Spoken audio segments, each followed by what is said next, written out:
নমস্কার, আমি পম্পাস কিচেনে আপনাদের সবাইকে স্বাগত জানাই।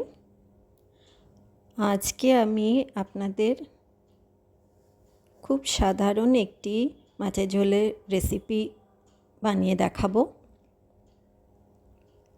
প্রথমে কড়াই গরম করে তাতে পরিমাণ মতো তেল, আমি সর্ষের তেলটাই পছন্দ করি, আপনারা চাইলে সাদা তেলও ব্যবহার করতে পারেন। সর্ষের তেল গরম করে তাতে আগে থাকতে মাছে নুন হলুদ মাখিয়ে রেখেছিলাম, তো সেইগুলো দিয়ে দিতে হবে এক এক করে। আমি এখানে কাতলা মাছের পেটি ব্যবহার করেছি, আপনারা চাইলে রুই মাছও ব্যবহার করতে পারেন। তো দেখুন, মাছগুলোকে খুব ভালোভাবে উল্টে পাল্টে লাল লাল করে ভেজে নিতে হবে।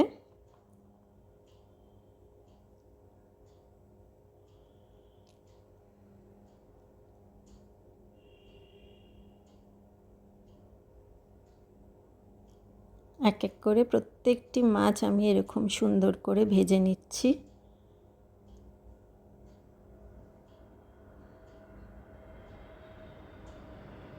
একটু কড়া করে ভাজলে ঝোলের মধ্যে দিলে তাতে ভেঙে যাবে না, ভেঙে যাওয়ার চান্সটা কম থাকে। এরপরে দেখুন, ওই মাছ ভাজার তেলেই আমি খানিকটা জিরে ফোড়ন দিয়েছি। তারপর তাতে আগে থাকতে কেটে রাখা আলু দিলাম। এবার আলুগুলোকে খুব সুন্দর করে ভেজে নিতে হবে।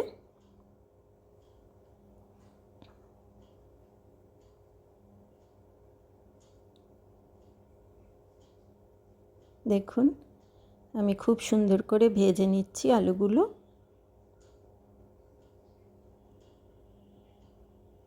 এরপরে তাতে কুচনো টমেটো, কুচনো লঙ্কা, হলুদ গুঁড়ো, জিরে গুঁড়ো, ধনে গুঁড়ো, লঙ্কার গুঁড়ো, নুন স্বাদমতো আর আদা রসুনের পেস্ট দিয়ে খুব ভালো করে কষাতে হবে।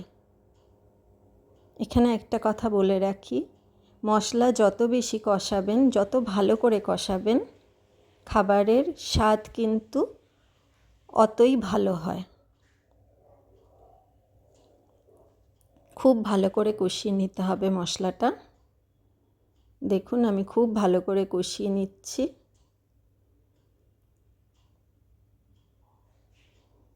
তারপরে আপনারা আপনাদের পছন্দ মতো ঝোলটাকে বাড়াবেন কমাবেন।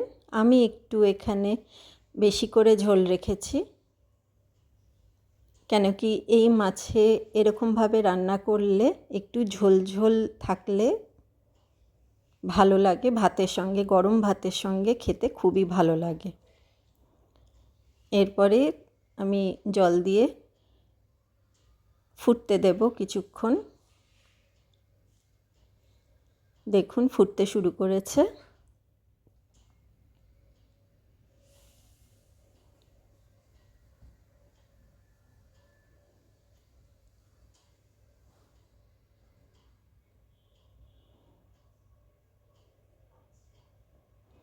এরপরে আমি মাছগুলো এক এক করে ঝোলের মধ্যে দিয়ে দেব, দিয়ে আবারও ফুটতে দেব।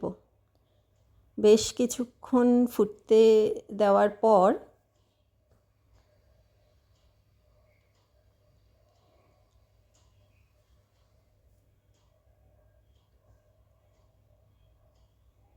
আগের থেকে কেটে রাখা ধনেপাতা কুচি ঝোলের উপরে দিয়ে আবারও নেড়েচেড়ে আমার মাছের ঝোল কিন্তু কমপ্লিট। কেমন লাগলো আপনারা অবশ্যই বলবেন।